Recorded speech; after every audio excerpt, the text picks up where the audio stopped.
सायली और मंदिरा के बीच जबरदस्त टक्कर। आखिर कौन बनेगा बिजनेस वुमन?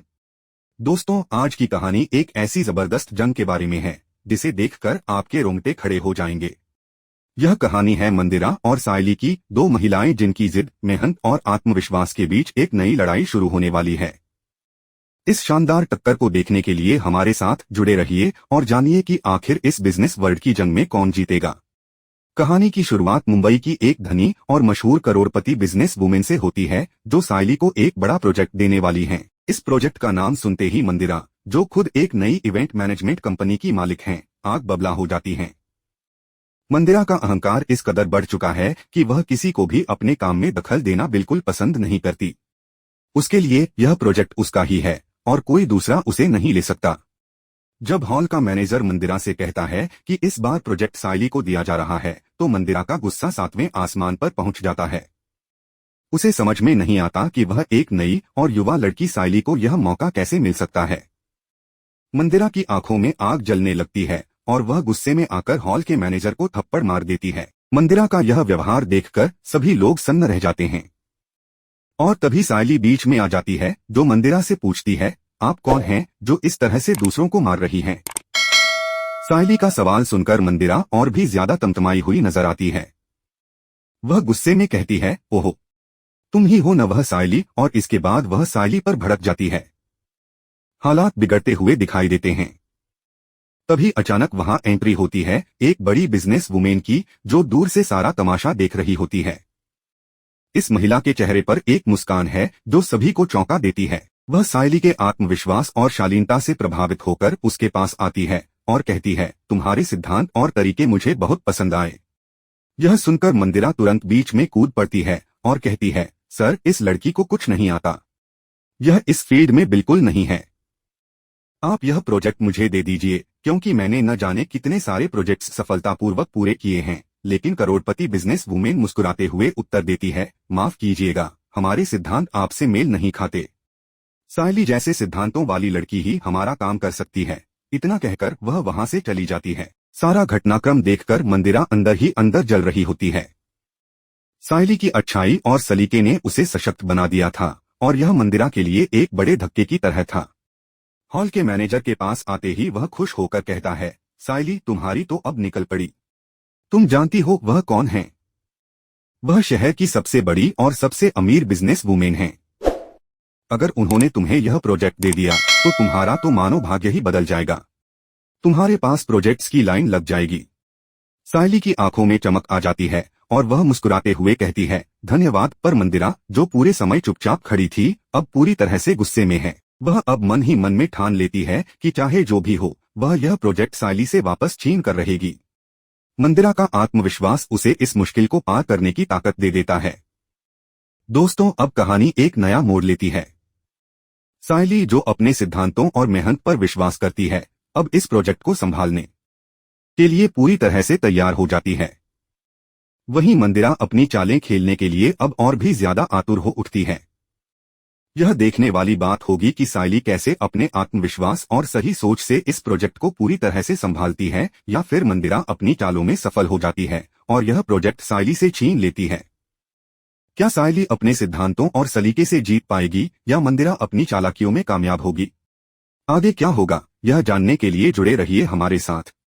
इस संघर्ष की गवाह बनने के लिए और जानने के लिए कि मंदिरा और सायली की इस जबरदस्त जंग में कौन जीतेगा, देखिए पूरी कहानी। आज के एपिसोड की शुरुआत परेश से होती है, जो कि गुस्से में तेजस को चेतावनी देता है कि अगर वह आकाश के पैसे समय पर नहीं लौटाए तो उसके लिए अंजाम अच्छा नहीं होगा। तेजस पैसे लौटाने का वादा तो करता है, लेकिन सारी जिम्मेदारी अपनी पत्नी रोशनी के पिता पर डाल देता है। वह कहता है कि अगर रोशनी के पिता ने पैसे दिए होते तो यह समस्या ही नहीं आती। इस पर रेणुका बीच में आकर तेजस का बचाव करती है और रोशनी पर आरोप लगाती है। वह कहती है कि उसका विश्वास अब रोशनी पर नहीं रहा और आज जो कुछ भी हो रहा है उसकी एकमात्र जिम्मेदार रोशनी है। रेणुका के अनुसार पूरे परिवार को अपमानित होने का कारण वही है और उसे भी इस अपमान का सामना करना पड़ रहा है। रोशनी इस आरोप को खारिज करती है और कहती है कि उसका इस लोन के मामले से कोई संबंध नहीं है। वह पलटकर तेजस और रेणुका पर आरोप लगाती है कि यह दोनों मिलकर इस मुश्किल में फंसे हुए हैं। रेणुका का गुस्सा और बढ़ जाता है और वह रोशनी को चुप रहने की धमकी देती है।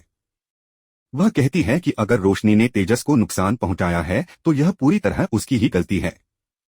गुस्से में रेणुका रोशनी पर हाथ उठाने की कोशिश करती है, लेकिन परेश बीच में आकर उसे रोकता है और सबको चेतावनी देता है कि अब बहुत हो चुका। वह रोशनी को अपने कमरे में जाने को कहता है। इतने में माहौल में और तनाव बढ़ता है जब सचिन अपनी राय रखता है। वह कहता है कि रोशनी को नहीं बल्कि तेजस को थप्पड़ लगना चाहिए था। वह अपनी मां रेणुका पर तंज कसते हुए कहता है कि उसकी प्यारी बहू धोखेबाज निकली, जबकि उसकी पत्नी सायली ने हमेशा परिवार के साथ ईमानदारी से पेश आकर सबका दिल जीता है। परंतु रेणुका कभी सायली की इज्जत नहीं करती। इस पर रेणुका सचिन को अपनी पत्नी की तारीफ बंद करने के लिए कहती है। आकाश भी बीच में आता है और अपनी मां से सवाल करता है कि वह सायली के पक्ष में इतनी पक्षपाती क्यों है। सचिन आकाश को समझाते हुए कहता है कि उसकी मां को सायली से कोई नफरत नहीं है, बल्कि वह इस बात से परेशान है कि उनकी पसंदीदा बहू अब धोखेबाज साबित हो गई है। तेजस जैसे ही रोशनी के पास जाने लगता है, रेणुका उसे रोक देती है, यह कहते हुए कि वह अकेले में उसे और भड़काएगी। यह सब देखकर परेश का सब्र टूट जाता है।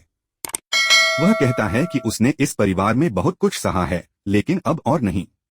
जब तेजस कुछ कहने की कोशिश करता है तो परेश गुस्से में उसे चुप करा देता है। वह तेजस पर अपने गुस्से का पिटारा खोलते हुए कहता है कि उसकी गलतियों का घड़ा भर चुका है और अब वह उसे माफ नहीं करेगा। परेश यह भी कहता है कि बार बार समझाने के बावजूद तेजस की लालच और नादानियों ने पूरे परिवार को परेशान कर दिया। रेणुका जब परेश को शांत करने की कोशिश करती है तो परेश उसे भी चुप रहने को कहता है। वह रेणुका को दोषी ठहराते हुए कहता है कि उसने हमेशा तेजस की गलतियों पर पर्दा डाला है और उसे बचाया है, और इसलिए वह आज तक किसी भी काम में सफल नहीं हो पाया। अब परेश ऐलान करता है कि अब वह तेजस या रेणुका की किसी भी गलती को बर्दाश्त नहीं करेगा। तभी सायली बीच में बोल पड़ती है और कहती है कि जब इस मामले में अकेले रोशनी की गलती नहीं है तो सजा सिर्फ उसे ही क्यों दी जा रही है। वह तेजस की तरफ इशारा करते हुए कहती है कि सजा का हकदार कोई और भी है। यह सुनकर परेश एक बड़ा फैसला सुनाता है। वह कहता है कि अब से तेजस के साथ वही व्यवहार किया जाएगा जैसा वह अपने परिवार के साथ करता आया है। वह घोषणा करता है कि अब से तेजस के लिए घर में खाना नहीं बनेगा और वह परिवार के साथ बैठकर नहीं खा सकेगा। वह घर में रह सकता है क्योंकि यह उसकी मां का घर है, लेकिन वह अब परिवार का सदस्य नहीं है। तेजस इस फैसले से चौंक जाता है, लेकिन परेश बिल्कुल साफ है। वह कहता है कि तेजस ने बार बार परिवार का विश्वास तोड़ा है और अब वह उसे माफ करने की गलती नहीं करेगा। इस बीच रोशनी का हाल जानने के लिए सायली जब उठती है तो रेणुका उसे भी रोक देती है। वह कहती है कि रोशनी ने तेजस को निकम्मा कहा है और अब उसे कोई भी मनाने नहीं जाएगा। इस पर सचिन इस ड्रामे में कूद पड़ता है और पहली बार रोशनी का पक्ष लेते हुए कहता है कि उसने कुछ गलत नहीं कहा। वह कहता है कि तेजस वाकई में निकम्मा है और यह सब उसकी मां की गलती है। सचिन यह भी कहता है कि रेणुका ने हमेशा तेजस की गलतियों को छुपाया और इसी वजह से वह आज इस हालत में है। तेजस फिर रोशनी के पास जाने लगता है, लेकिन रेणुका उसे रोक देती है। वह कहती है कि रोशनी ने तेजस को निकम्मा कहकर बहुत बड़ी गलती की है। अब उसे कोई भी मनाने नहीं जाएगा। यह सब देखकर परेश का गुस्सा और बढ़ जाता है और वह घर में खाना बनाने को लेकर एक और आदेश देता है। उधर घर के इस तूफान के बाद सायली अपने काम पर ध्यान देती है। उसे एक शादी हॉल के डेकोरेशन का कॉन्ट्रैक्ट मिल जाता है। इस पर वह खुशी से काम करने लगती है और उसकी मेहनत को सराहा जाता है। लेकिन कहानी में एक नया मोड़ तब आता है जब मंदिरा जी की एंट्री होती है। मंदिरा, जो कि एक बहुत ही घमंडी और जिद्दी महिला है, सायली की सफलता से जलती है। इधर रोशनी अपने घर छोड़ने का फैसला करती है और अपनी मां सुप्रिया के पास चली जाती है। वह अपनी मां से कहती है कि अब वह कभी भी अपने पति तेजस के साथ नहीं रह सकती। वह तेजस को सबके सामने अपमानित होते हुए देखकर थक चुकी है। सुप्रिया उसे समझाती है और कहती है कि उसे घर वापस लौटना चाहिए और ससुराल में अपनी गलती को सुधारने की कोशिश करनी चाहिए। इतनी सारी उलझनों और तनावों के बीच सायली अपनी सफलता की ओर बढ़ रही होती है, जबकि रोशनी अपने परिवार से दूर जा चुकी है। अंत में हम देखेंगे कि किस तरह सायली और रोशनी की जिंदगियों में और भी चैलेंज आएंगे और तेजस के साथ उनके रिश्ते की कहानी किस दिशा में जाएगी। अब आगे क्या होता है यह तो आप जानने के लिए बेसब्री से इंतजार कर रहे होंगे, लेकिन क्या आप तैयार हैं इस कड़ी में होने वाली और भी बड़े ट्विस्ट और मोड़ों को देखने के लिए। चलिए इस कहानी को पूरा देखें और जानिए क्या होगा अंत में, क्योंकि यह तो बस शुरुआत है, असली मुकाबला अभी बाकी है।